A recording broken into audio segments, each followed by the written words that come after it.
Perfect. Okay. So, all right.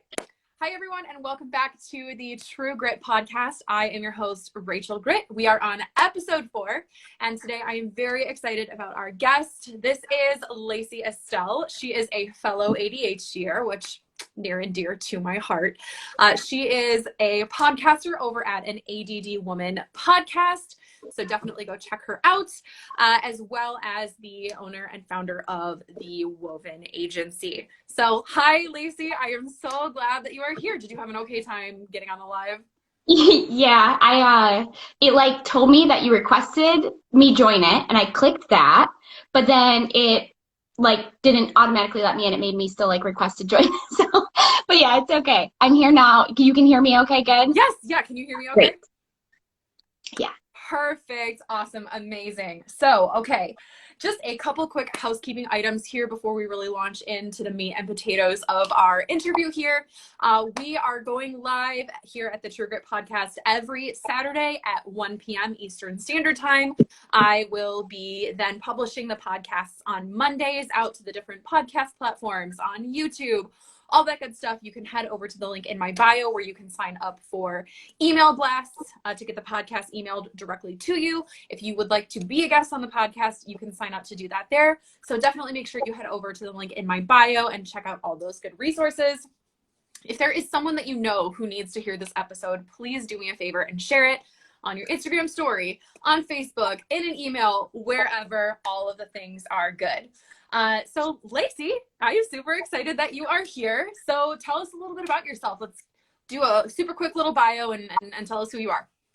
Okay, so I am, where do I start? I'm a Christian, and I'm a Christian business owner, and I'm also a mom of 4, and I have ADHD, and I write content, and I talk on my podcast about ADHD, but then there's also this whole other side of my business that does the marketing side of things with other small business owners, and yeah, I mean, that's basically my life. That is the summary of everything. So. I love it. So how did you get into, first of all, podcasting, but I also want to hear about how you started your business. What prompted you to start a podcast? So I got into creating content like about 5 years ago. I started a blog, and originally I started the blog. It was more about like encouragement and all that kind of stuff. And I didn't really know what I wanted to write about. And right around that same time, my son got diagnosed with ADHD. So I started kind of journeying through that and writing about it, and it really started to resonate with people. And so it ended up being one of those things that I ended up writing a lot about. And then the further I got into it, the more I just really felt like, man, I really love, the marketing side of what I was doing. And I wanted to help other small business owners. So I ended up going in that direction and kind of splitting myself down the middle.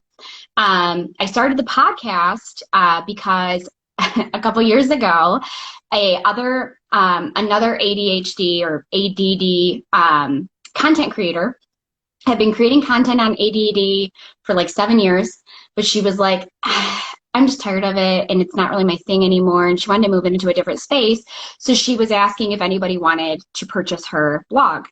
And I was like, oh, me, I have no idea what I'll do with it yet, but shiny thing, and I have ADD, so give it to me. Of course. So her and I worked together, and I purchased her domain, and ADD Woman, and then, of course, like a typical ADHD-er, I like overanalyzed it and procrastinated on what to do with it for 2 years roughly. Okay. And then I started to kind of think about it, and I was like, I think that it would probably be perfect for me to utilize it as like a podcast domain. I was going to link it to my main site that has ADHD. It's all about ADHD. And so then I used that name to launch the podcast and ADD Woman. And a lot of it is, so on my blog, I ended up talking a lot about parenting kids with ADHD because that's where I started. And then I started getting more into like the adult woman with ADHD, being an adult with ADHD. So on the podcast, I try to really capitalize more on like women with ADHD, specifically like the ADD inattentive type. it's being talked about a lot nowadays. Everybody is like, oh, ADHD is a trend. I'm like, it's really not a Oh, trend. I'll say that. That's my pet peeve. Yeah, it drives me nuts. I feel like it's one of those things where actually, though, because we are now living in a much more social society where like everybody can get on and people can talk about the things they're dealing with, a lot more people are like, oh, I think I have this, and more people are getting diagnosed, and it's really helpful. So that's how I started the podcast. That's how I started my blog, and that's also how I started the marketing agency. And just kind of was one of those things where I'm like, oh, I want to do it, so let's just do it. That's, so you personally, did you know that you had ADHD before your son was diagnosed, or was that kind of the impetus for you figuring out, hey, this makes a lot of sense. This is how my brain works too? Right. So that was actually the jumping off point. So my mother has ADHD as well, and she definitely tried to tell me years ago. She's like, you know, you have it, right? And I was like, no. I was also like such the stereotypical person of like, I didn't even think ADHD was a real thing. And I was just, you know, uneducated about it. And I was like, that's not even real. That's just like a made up thing that parents use to give. I was totally, in my mind, I had all of the stigma stereotypes thought about ADHD. And when I had to fill out, so when we first got him diagnosed, I ended up actually having him see a neuropsychologist for a full diagnosis. Oh, wow. But in the beginning, you know, you just kind of meet up with psychiatrists and they just kind of give you like, the Connors test or the Vanderbilt test or whatever. And you just go through like a checklist. And I was going through his checklist and I was like, I have that, and I have that. I have that too. So then I was like, okay. So I started to dig into like, you know, adult ADHD, and I started reading books by like Dr. Daniel Amen. I started learning about health and how that all plays a role. Right around that same time, I had done like a low inflammation diet. And I lost 40 pounds in like 3 months, and I felt amazing. Yeah, I put back on quite a bit, but I'm still really happy with like where my health is because I feel really, really good. And I noticed that a lot of the symptoms that I had previously struggled with definitely had a lot to do with my food, and the things I was putting into my body. And so when we started his journey, we started that direction. You know, we did nutrition first, we did all that kind of stuff. Eventually we ended up, you know, after a year of trying all that, we ended up going the medication route. But yeah, it definitely was one of those things where like, you know, getting him diagnosed and realizing what he was struggling with was like, oh, here's a mirror. You got it too. So yeah, it was kind of late. And then you go through the phase of like, and I don't know when you were diagnosed, you'll have to tell me after this, but you go through this phase of like grieving, of like realizing all of the things that you struggled with were things that, you know, may have been prevented had you known what you were dealing with. Right. You know what I'm saying? It's right. Exactly. The lack of diagnosis. I mean, obviously there are so many more people getting diagnosed now, but I feel like, especially for women, it's so easy for them to go undiagnosed until later in life and then have this light bulb moment of, wait a second, I'm not the only one who's like this. It's it's crazy how there can be so many diagnoses, and yet we have this to the point that we have this stigma of, oh, it's not a real thing, just like you were just saying. But then there are so many people who, once they figure out that that's what's going on with their brains, their entire lives change because they finally have resources that they didn't even know they needed before, let alone the fact that they existed.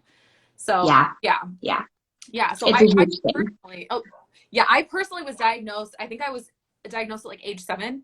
My mom also has ADHD, which my mom is a huge Daniel Amen fan. Like, I'm pretty sure 3 of my unread Instagram DMs right now are my mom sending me his reels. Mom, you are fantastic. She's all about Daniel Amen, like all the Daniel Amen things. But yeah, so I got diagnosed around age 7. So pretty much from like the very beginning, and since I was probably in like 1st grade, I've known. I have a very distinct memory of, so I was homeschooled in the 1st grade, but I did standardized testing at a Christian school near my house that I ended up going to. And so for the standardized testing, we had to have like folders up so that no students could see each other's papers. And I would get so distracted. I was like, you know what? I'm done with this. I need a solution. So what I did was I drew this red button on the inside of my folder and put refocus, but I spelled it with a K because I was a first grader.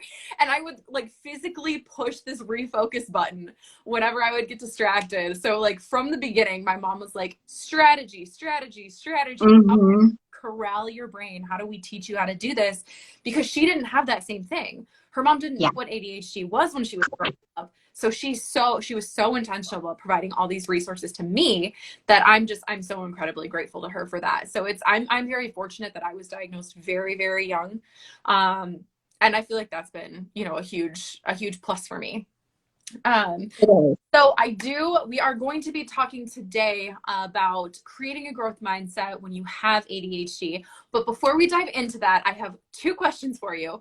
What I really want to start doing is open all of my podcast episodes with 2 questions, one silly, goofy one, and then one business related one. So the silly, goofy question I have for you is, what is the most embarrassing fashion trend that you used to rock? You have the floor.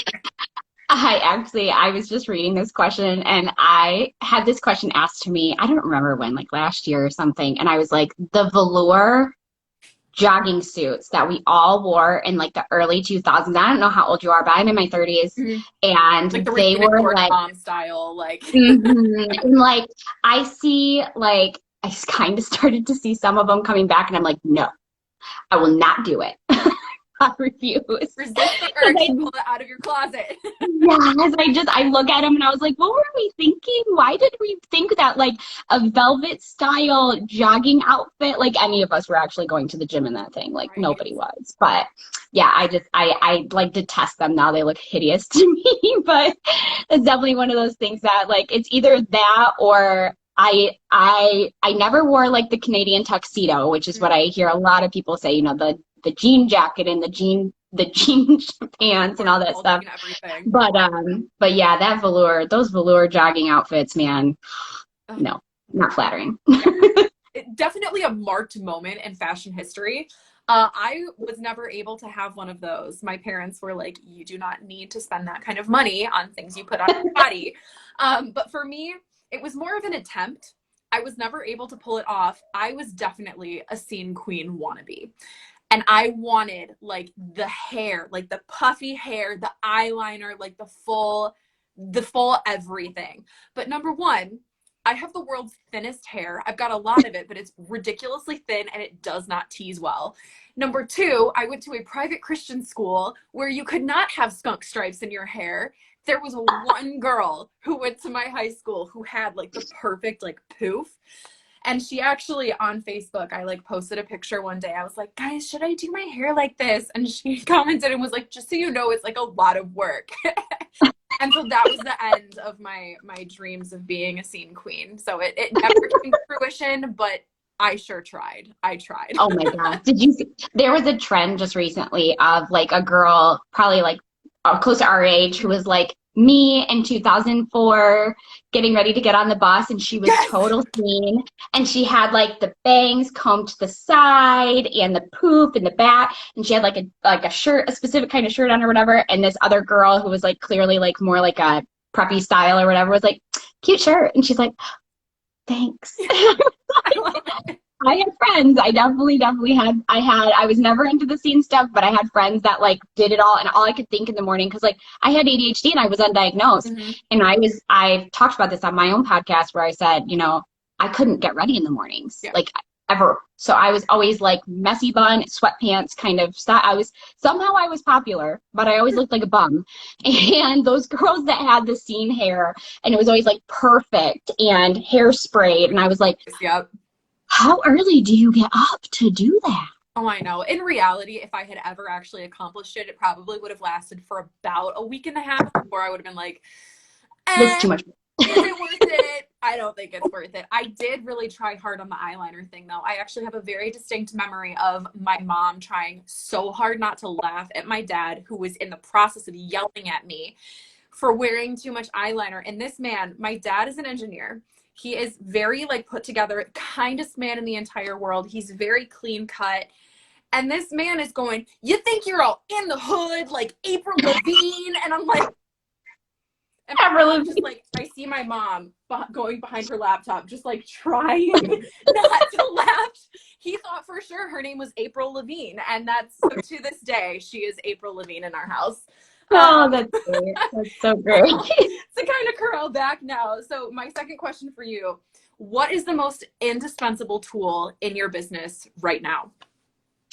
I use FreshBooks accounting, and it is like, it is, some days I look at it and I mean, a lot of accounting software, especially ones that allow you to take payments, they all take transaction fees. And sometimes I look at the transaction fees and I'm like, oh, but the fact that I can literally go into my accounting, I can sort it all. And with an ADHD brain, a lot of times that kind of data is the stuff like as a business owner, you don't want to do. You just like the idea of having to actually look at your bottom line and what you're making or what you're not making sometimes is like, it's so stressful and you'll just avoid.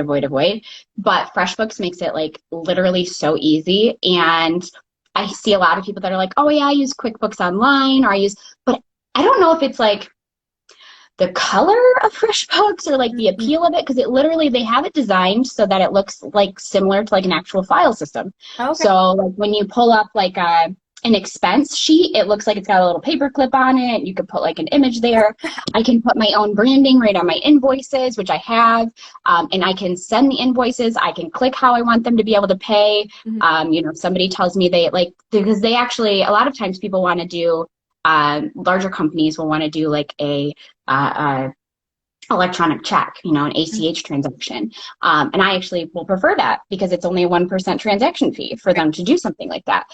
But it's nice because I can do it right through FreshBooks accounting. They import it. It connects directly to my PayPal, which as a marketing agency and like a online business owner, PayPal is such a huge like go-between for a lot of us. Yeah. And so it connects to my PayPal and it connects to my business account directly. So it just imports all of my expenses. It sorts them for me. And then I can even actually tell it to like remember what I changed something to so that any future expenses for that will automatically get sorted to that. Okay. Here was the best part about it. This year was my first year filing taxes as a small business owner. And when I asked my tax guy, I was like, so what do you need from me? He's like, well, do you have like, you know, a spreadsheet or you have like a profits thing? Like what accounting do you use? And I was like, oh, let me just go look and see what FreshBooks has for me. So there's a little toggle that says accounting and you press that and it gives you all sorts of different ways that it will export your data for you and lay it all out for you based on when you need it. And I literally can just hit print a profit loss sheet and it brings up everything that you need to put in a Schedule C, and it's just all right there. Yep, and it even shows like my bottom line, so I can actually see like where my gross was, all the way to like which months I had really good sales. It is like indispensable. It's basically, to me, it's the only thing that like is keeping me from having to hire an assistant because I can do it on my own in like 15 minutes a day. So definitely that tool. That is fantastic. We are not sponsored by FreshBooks, by the way. Right. So we would not be opposed. FreshBooks, hello. Yeah. But yeah, that's amazing. That's great. I love those tools that like completely change the game. I just started using a tool called otterai, and I've talked about it a couple times already on my Instagram, but basically it transcribes and records your calls, and it's, when I tell you, I no longer have to have like fingers flying all over the keyboard trying to take notes. And some of my clients talk so fast to the point that I'm like, I need like a playback of what the heck you just said. Like, it's amazing. It's amazing. I love it. Like, I'm not being dramatic when I say it has changed the way I work. So I love tools like that where you're like, I can't even remember what life was like before you. For real. For real. It's amazing. Okay, so let's go ahead and launch into our topic.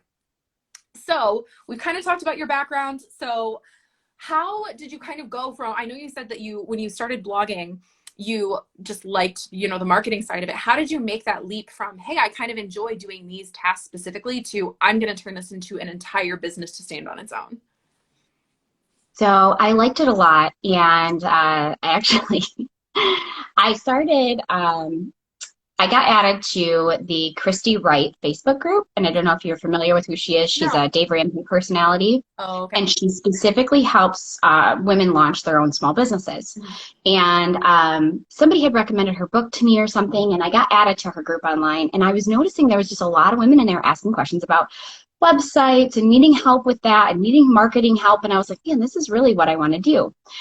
But I was so scared. I had this huge overlooming imposter syndrome. And I was at the time, like I was creating content and my content had just gotten to a point where it's starting to make its own income.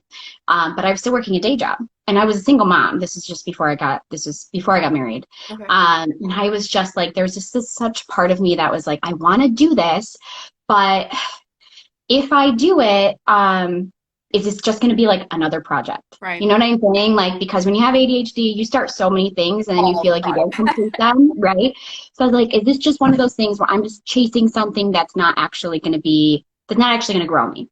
So there was a post in the Business Boutique group that was like, Christy is going to be on the Dave Ramsey talk show tomorrow.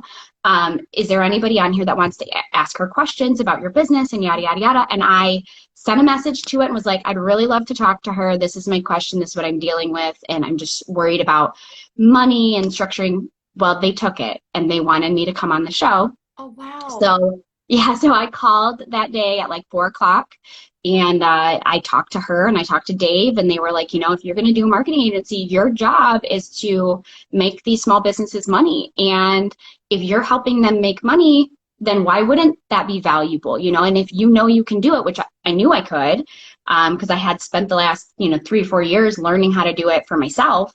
And I was just like, yeah, okay. And so it was just like the inspiration that I really needed to just go ahead and take off. So like later that day, I went live on my own Facebook, just my personal page. And I just started telling people, I'm like, hey, I'm going to do this and I'm going to offer it to people. And if you need help, send people my way. And I've been really, really fortunate and blessed that God has just kind of put the right people in my life that, need those types of things, or had me cross paths with certain people. And, yeah, so when you have ADHD and you want to do any sort of small business, I tell people, I'm like, sometimes you just have to jump first. And it's always scary, but if you don't just make that leap, you'll hold yourself back just because you're constantly worried about like, what if I fail? And I know we're going to get into it, but I've had to literally in my mind redefine the way I look at failure. Because that way, otherwise I would just be paralyzed my whole life and I just wouldn't do anything. So that was how I got started. And I'd say within about 9 months, I had my first full-time client. And then within another month after that, I had my second full-time client. And then, this year I've spent more time actually kind of niching down to doing website development specifically. And then I still do consulting on the side for people. And I do have, one or two long-term contracts for that. But it's become one of those things where like, I want to help people have the foundation of exactly what they need to succeed. That's where I realized that, I get people that would message me, and you probably experience this too, and they'd be like, I need help with this. But once I looked at the big picture of everything they're doing, I was like, you don't need help with that, actually. You need help with this, this, and this. Yes, exactly. And it's those types of things that I like going in and helping people with the most, just because of the fact that once they have that good foundation, anything they do usually is going to flourish as long as they do it consistently. And that's the thing that I noticed that a lot of small business owners, they get into it and they're just like, well, I just need a website. So they just stick something on there. And I'm like, you don't realize that these days your website is almost more important than your brick and mortar. So, and then they'll come to me and they're like, can you help me with SEO? And I'm like, sure. And then they tell me something like, their site's on Wix. And I'm like, no, I can't. Oh, no. But, and it's not that that's like bad or that it's impossible. It's just one of those things where like, if I try to help somebody from a foundational standpoint, I want to give them the best foot forward.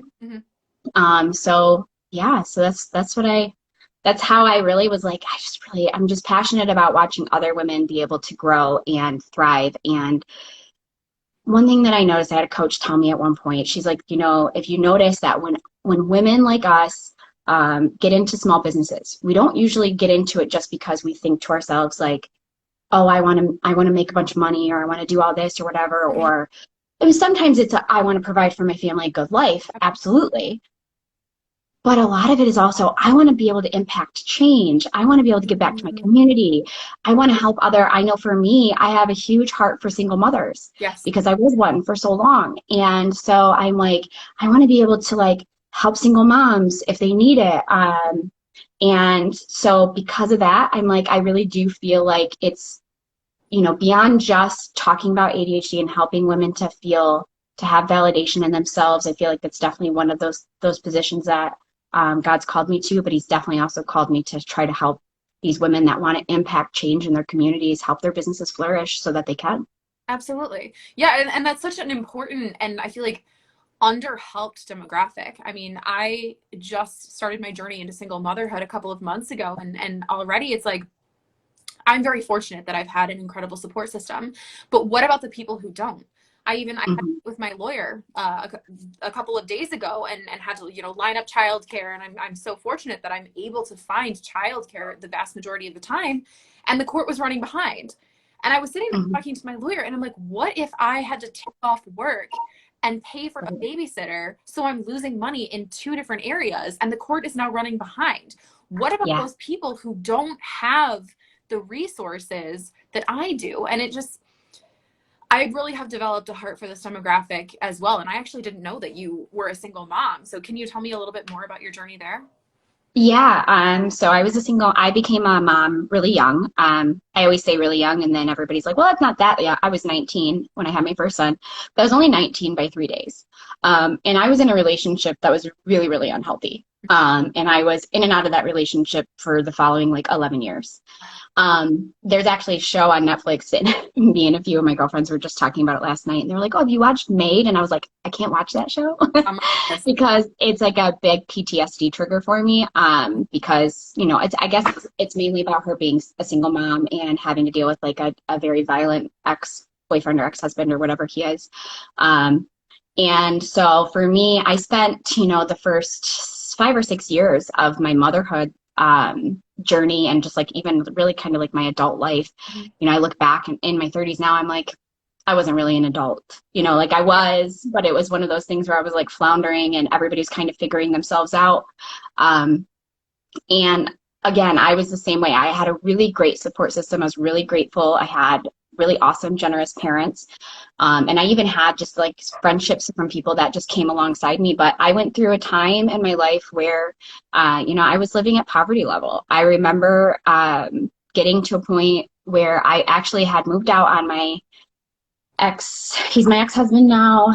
And he was my ex at that time. We were on and off again, and I'd moved out on him, and I had my own apartment. I'd actually sold my car to be able to put the deposit down on that apartment, and then use like the small remainder of like $1,000 to buy just like a car that would get me by. Mhm. And I had this like old this old purple Grand Am that I bought for like $1,100. And I'll never forget my 12-year-old now is like, I remember that purple car. I love that car. Like, Oh my God. I remember it very differently. Yeah.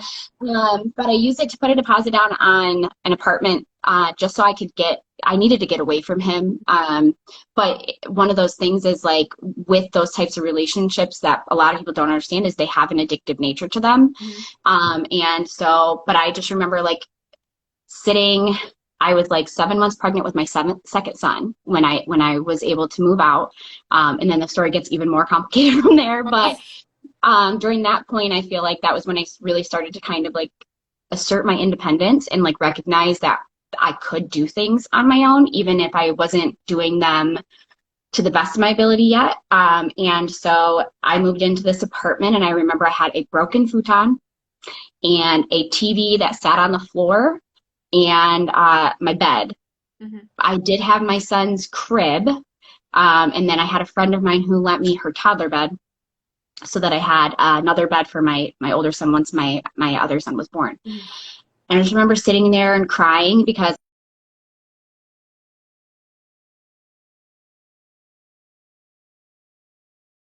and slowly over like the next 2.5 years, I was able to accumulate things. And I remember like just being so proud of myself during my single motherhood that one year when I got my tax return, I was able to buy like a $250 Craigslist couch set. And I actually finally had like a real couch.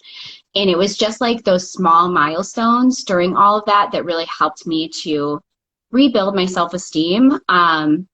But yeah, it is, mind you too, I was going through all of this like during the economic crisis. It was, my first son was born in 2009, and my second son was born in 2011, and everything was still rebuilding. I ended up getting into, I wanted to go to school. Didn't know I had ADHD. I was going to school. I was going to study marketing and design and communications. And I would like be really good for a while. And then the stress of just being a single mom and everything would kind of take over. And I couldn't then focus still on school. And if you have ADHD or you know how that is, like if you're stressed out, it's really, really hard to like check yourself off of that and like focus on what you need to focus on. And so I ended up dropping out of college and got a full-time job in sales. And I worked that job for like 3 years, and it helped me to rebuild my my understanding of how I was dealing with my money. It didn't fully get me out of poverty level. I was still on a lot of state assistant programs for quite a few years. But it was one of those things where like I had a whole new understanding of what it's really like to, persevere. And there was people that came around me. I mean, I had a friend of mine, I was standing in line at the old Newsboys nearest to me to get on the list to get my kids Christmas presents that year. Wow. And I called a friend and I was like, will you just watch the baby for me? Because my older son was in like a state funded preschool program. So he was gone, but it was cold. It was like November and I had the baby in the car seat and I was like, would you just watch him for me? And he was like, oh, sorry. Got distracted for a second. She called me, or she was like, yeah, bring him over and we'll watch him. And I was like, okay, great. So I drove out to her house and I got there and she's like, okay, put the car seat in the van and go ahead and get in the van. And I was like, okay, why? And she was like, I'm just going to go buy you a Christmas. And she did. She took us to Walmart and she bought my kids a Christmas that year. And it's just one of those things where I'm like, people see, there's such a stigma too with like anybody on state assistance or getting funding for any of those types of things. And I'm like, but you just don't know how much that person is battling with, how much they're carrying. Yeah, I was so grateful to her. She just said, all I ask is that, someday when you get out of this, you're able to pay it forward. And I have tried to do it almost every year. I've tried to find a way to donate gifts to anything that helps moms like that in those situations. So yeah, it's a crazy thing. And I will say that, not knowing I had ADHD at the time, and going through all of that, it's one of those things where now people hear that part of my story. And I like I said, it's way more extensive than that. That's the shortest portion of it, I guess. That they're just like, you're so resilient. And I'm like, I kind of attribute that. Part of it is to my ADHD, but also part of it is to just being a mom. Because when you're in those situations as a single parent, you don't really have a choice. If you want what's best for your kids, you have to just keep going, even if every day feels like a mountain you have to climb. So yeah, I was like, well, I guess the only way really for you to build resilience is to just continue to move forward and continue to move forward. I was never the type of person that wanted to give up, and I was never really the type of person that, even I feel like sometimes people will give up mindfully, like mentally, they'll give up where they can't handle their stress, so they just drink it away or they abuse drugs or something like that, those signs. And I was just never that type of person that wanted to do those types of things. So yeah, it definitely strengthened me in certain ways, and made me more empathetic for, like I said, that demographic. Because there was a lot of times where I was like, I just feel so stuck, and I just wish somebody could just give me a leg up. And the programs that are designed to give you a leg up, they kind of do, but at the same time, they kind of cripple you. So it's it's a journey for sure. For sure. So, I mean, you've had to go from you've had to overcome so much. And it mhm, sounds like, you're very much a person who you find a lot of strength internally. And instead of, sitting and wallowing in your circumstances, you're going, okay, what can I do about this? So mhm. is that, we you talk about the growth mindset. How does that kind of play in with, where you started out and where you are now? Where does that growth mindset fit in, and how has that impacted you? And I guess, first of all, how would you personally define what a growth mindset is?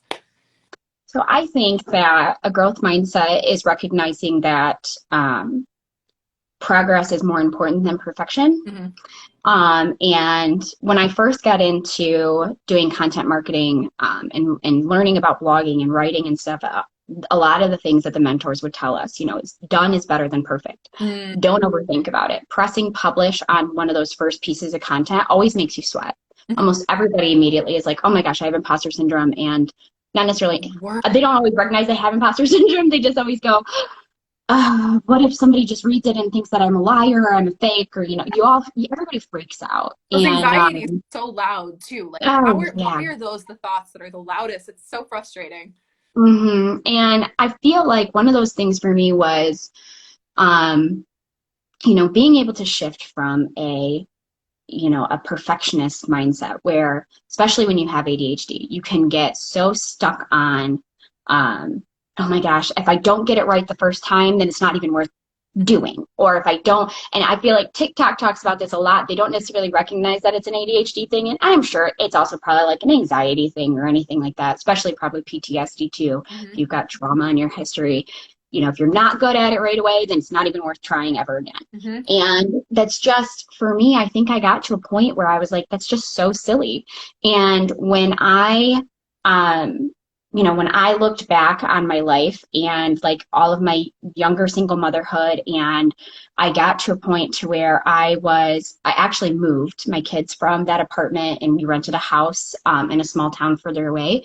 And I think there was kind of a light bulb then, but I will say that it was like it was definitely a slow like turning on of kind of the mentality in my brain of, when I got to that point, I looked back and I was like, man, I remember like being in my apartment when I was that young and thinking, like hearing the voices in my head of the people that were not, that were abusing me basically, telling me that I would never get there, that I would never have a house, that I would never do those types of things. And granted, I hadn't bought this house, but it was a home and Mm-hmm. it was a house and it had a yard and a backyard and a swing set. And Yeah. I remember like kind of realizing like, okay, just because I didn't have it when I thought I should have it Mm-hmm. didn't mean that I was never going to. Mm-hmm. And I started to kind of slowly apply that to all the different parts of my life. And the further on I got, I will say too, like, especially when I got into business, I read a book called Atomic Habits by James Clear. Okay. Yeah. Excellent book. And he talks a lot about just, the idea of compound interest. If you just focus on moving your needle, your personal needle or your goal needle, 1%. Mm-hmm. Instead of thinking that you really have to all or nothing, if you don't hit the mark, then you failed completely. If you just focus on just that 1% improvement, this small thing over time, that compound interest of change, basically the wheel just starts to really start to turn for you. Sure. And I had encountered that too in a lot of mentorships. I had another mentor that had also said, not only was like done better than perfect, but also 1%. I'm trying to think of, I Yeah. had the thought and it left me. I hate the worst. But I remember, I guess I'll just have to wait for it to come back to me. But Just jump in whenever it comes back. yeah, whenever it comes back. But I did have, I had another mentor one time. Because I was a single mom. I only just got married this last year. Mm-hmm. I had another relationship though between my marriage and my divorce. But even through all that time, it was mostly me, but I was also like living on and off with my parents and things along those lines. But I do remember having a moment where I just kind of realized like, progress, if I track my progress and I don't track I remembered it. Sorry. Okay, so one of my other mentors actually walked us through how she sets her goals. Mm-hmm. And what she does is she actually does like a good, better, best. Mm-hmm. And so like the goal is you'll be happy if this happens. You'll be really, really happy if this happens, and you'll be like super ecstatic if this happens. Okay. And the nice thing is I was like, that helped me realize like we can actually set all of our goals on like a spectrum. Mm-hmm. So, if you have a goal of like, so just say like one of those goals that a lot of people have is losing weight. Mm-hmm. And, you tell yourself, well, if I lose 35 pounds, then I'll be ecstatic. But if I lose 10, I'll still be happy. And realizing that was one of those things where like, if you can track that kind of progress and not look at it as, well, I didn't hit 35, so I failed, I might as well gain it all back. Absolutely. You can actually make progress on your own time and shift into that growth mindset over a fixed mindset. And teach yourself as an ADHD person that like it's okay to not have it right now as long as you keep working towards it. I feel like that's so important because especially, with ADHD, that self-talk can be so intense and often so negative because, the world is set up for people whose brains work differently than ours. So it can be really difficult to feel like all of this is our fault when at the end of the day, one, our brains just work a little bit differently. And two, like, we are not bad just because we are not this image that we have set up in our minds that we should be. It's so incredibly difficult. I'm in a number of ADHD groups on Facebook, and I actually, I have a YouTube channel that I posted on many moons ago. I actually posted today for the first time in like 9 months, but it's geared toward people who have ADHD, and like the comments I see on my YouTube channel in these Facebook groups, there's so much negativity. There's so much like othering of themselves and of ourselves, and it's so incredibly difficult to get out of that mindset. And I feel like having specific tools and specific pathways and specific strategies to do so is so important. So what would you say is your best solution, like your number one strategy or your number one tool for bridging that gap between that place of negative self-talk and lack of hope towards this place of I'm okay, it's going to be okay, and I don't have to be so perfect in order to make progress? What would you say is your number one tool or strategy there? Oh man, that's a big question. And I feel like I don't have any one specific tool. I would say maybe like a coping mechanism would just be for me. I definitely, I'm a Christian, so I lean a lot on God's timing over my own. Absolutely. And I think that strength, especially strength, like emotional strength, resilience, is built through allowing yourself to be vulnerable over and over and over again. And we as ADHD people, we shy away from any vulnerabilities. We shy away from anything that makes us feel uncomfortable or overwhelmed or anything along those lines. And I think, I teach my kids this too, because my 12-year-old, he wants to go into the military when he gets older. And I'm always telling him, I'm like, listen, like you get into the military, you're going to have to do things you don't want to do. Absolutely. And when you have ADHD that I don't want to do it, it can actually like paralyze you to a point where you're like, I can't do it. If I do it, it's going to kill me. Like that's literally what your brain, when we have ADHD, will tell us. It's totally not true. Right. But it, like you said, it's one of those lies, those stories that our brain tells us that like, if we do this thing, it's just going to like, we're going to keel over and we're going to, it will be gone by this afternoon. And it's such a silly thing, right? Like for him the other day, it was dishes. Yeah. And I told him while he was doing them, I said, listen, because he was just in such a, I don't want to do this. I don't want to do this. I don't want to do this. And I said, it is okay to not want to do it, but you still have to make yourself do it. Yeah. So like allowing yourself to grapple with the fact that like, there's going to be things you don't want to do, but making yourself feel that vulnerability and go through those emotions anyways is what will help you strengthen that part of your brain and that part of your muscle, like your mindset muscle, basically, that will help you to realize like, this is not going to kill me. This is just my brain like playing a trick on me. It's the same thing with anxiety, you know, and people get anxiety and they have to be taught coping mechanisms to recognize like, okay, this is not actually, you know, even though my body's responding to it as if it's pain, this is not actually causing me pain. You know what I'm saying? And then that way, once they've done that a few times, you know, your brain is like most muscles in your body. If you can make it, if you can require it to do the thing that causes it like to tighten up on you and be like, that hurts, I don't want to do that. I do feel like just forcing yourself to go through the motion. And I told him, I was like, you can totally do all these dishes in the grumpiest mood and complain about it the entire time, but just so you know, I'm just going to count that as noise and I'm not going to respond to it. But you can complain. I don't care. I'm an adult. I complain about all the things I don't want to do. I just still have to do them. I don't have a choice.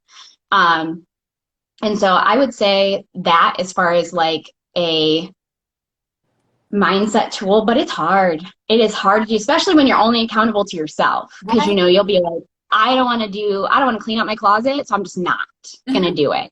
But I also will say, you know, using the, I think it's called the Pomodoro or Pomodoro effect. That helps a lot. If you can tell yourself, okay, just for 10 minutes, I'm going to work on this.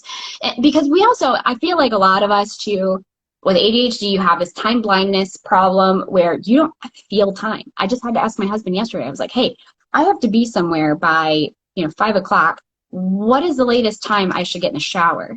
Yeah. And he's like 4. And I was like, okay. So, but to me, pre-planning that kind of thing, I don't recognize always like how long my showers take or how long it's actually going to take me to drive somewhere. So having somebody who can hold you accountable is really helpful, just as long as you also recognize that urge to get defensive over that accountability is also your ADHD, because that so often will hold you back from, where like, for instance, my own mother, I love her and we both have ADHD, but there's also and it's just an insecurity in me from having ADHD my whole life, right? And also going through like these toxic relationships where somebody was constantly, reiterating my own insecurities to me, all in an effort to, break down my sense of self, basically.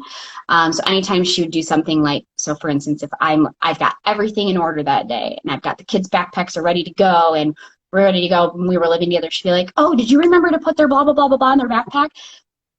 My ADHD brain would be like yeah, of course I did. Yeah, like, what, you don't trust me? But recognizing that defense mechanism is unrealistic. Just the same as like your perfectionism, mechanism is unrealistic. She's not saying it because she doesn't trust me. She's not saying it because she thinks I'm an inferior mother. She's asking me genuinely just because she knows I'm prone to forget things. And there's nothing wrong with that. You can totally be prone to forget things, and you just have to recognize that the counterpart, that, either your spouse or, the person you talk to the most is somebody that you're like, okay, I'm not going to get defensive with them if they ask me questions of things that I already thought to do, or I already thought to do, because it'll hold you back. And really, it's just your pride. It really is just your pride, just being like, I've got it, and I don't need your help.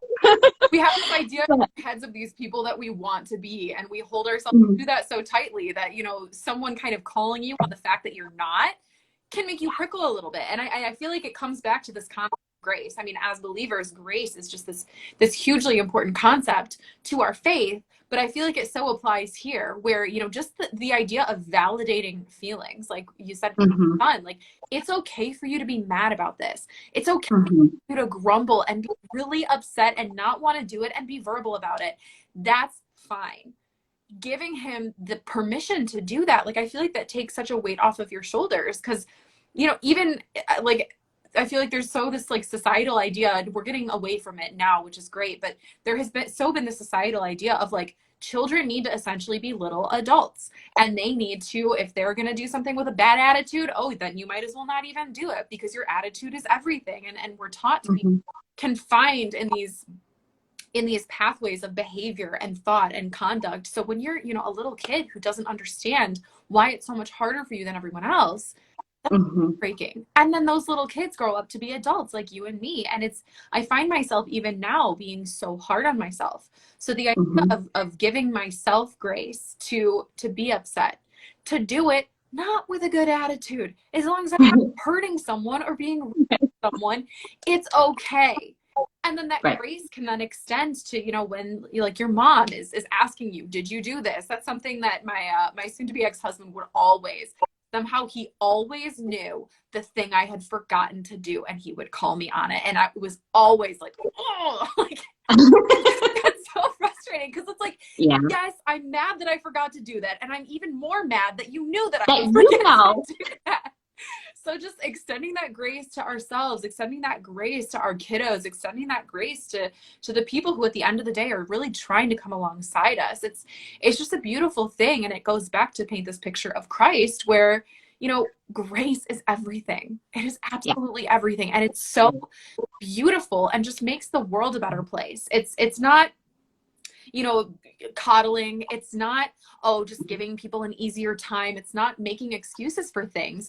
It really is, I feel, this missing piece that can almost grease the wheels for everything else. Because when you know that you have that grace to fall back on, suddenly falling doesn't seem quite so scary. And when falling doesn't seem quite so scary, it's not going to occupy so much of your mind. And when it doesn't occupy so much of your mind, it's going to free you up to be able to focus on bigger, better, and more beautiful things. And I think that's really incredible. Absolutely. Absolutely. I would say that's so true. And one of the things I've been doing as a Christian too is I've been studying the Psalms. And, you know, if you really read them and you really pay attention to like the people in them and what they were going through, you know, David in there, he just totally laments, you know, and he tells God, I'm angry with you. I'm upset with things you're giving me. I'm upset. I don't like it. I'm not happy. And he always does go back to God's abounding faith and mercy. And I think that is so, you know, for me, I shied away for a while of talking about my faith because I went through this large deconstruction portion of my faith, especially after my divorce, of like, what do I really believe? And maybe I'm not, especially as a, you know, as domestic violence victim and having to deal with all of that.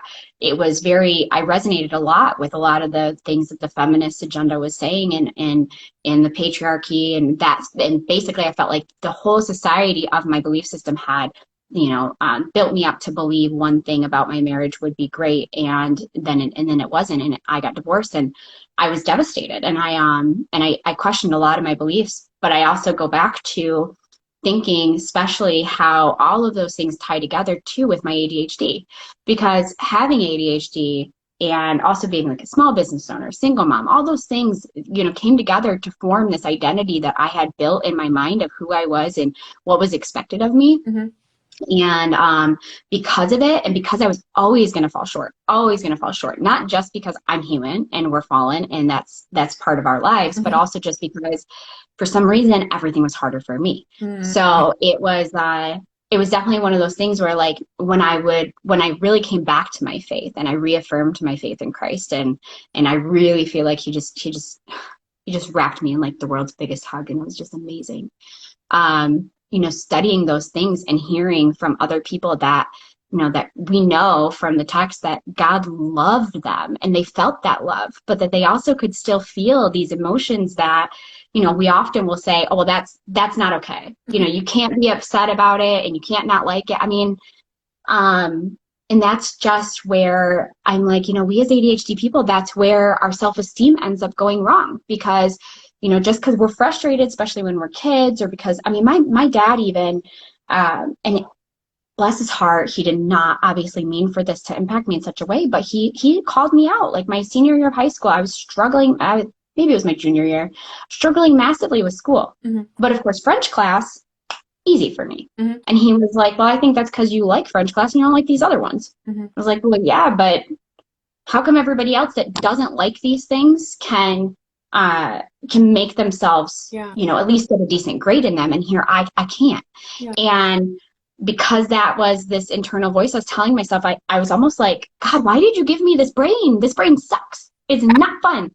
But Return policy. then when I think of the strengths that gave me and my ability to do business analysis in a really easy way, my ability to recognize how people are going to feel about certain branded things, my ability to talk in a way and convey emotion in my writing and all those types of things, all those things are strengths that come from my ADHD brain. Mhm. So he knew what he was doing, but it doesn't mean that having those ideas and those societal standards of like falling short will not really impact how you live your life and how you form your relationships. And I feel like too, because we're so quick to get defensive, we also can be really prone, and this is something that maybe me and you will get to talk about on my podcast, Yeah. but really prone to unhealthy relationships Mhm. where we are telling ourselves this story of, well, we suck at this and we suck at that. So then when we get with somebody who totally exploits those insecurities in us, we just are like, well, we are like that. So, I mean, I guess it's not untrue.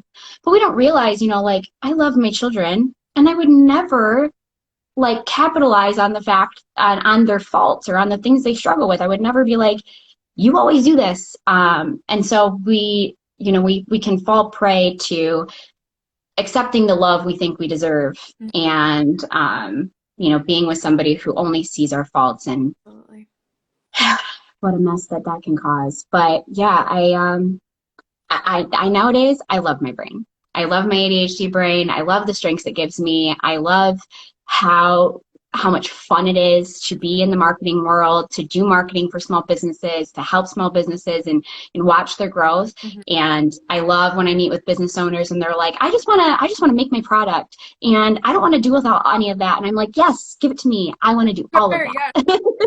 So it's great, but it definitely took some time of like, really wrestling with who I am, who God made me to be, what kind of things can I experience, or am I just supposed to sit quietly and not have, not express any of my pain or my frustrations or my emotions, and instead, and like I said, in studying the Psalms, it really helps you to recognize that like you can totally be angry. You can be angry.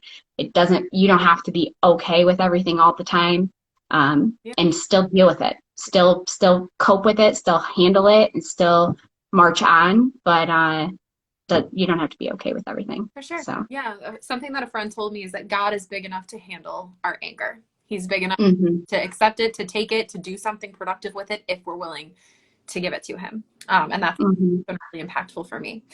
So as we're kind of coming to a close here, thank you so much for your time. Where can people find you and support you? So my main blog that's about like ADHD and ADHD parenting is lacyestelle.com. And then you can also find the podcast and ADD Woman.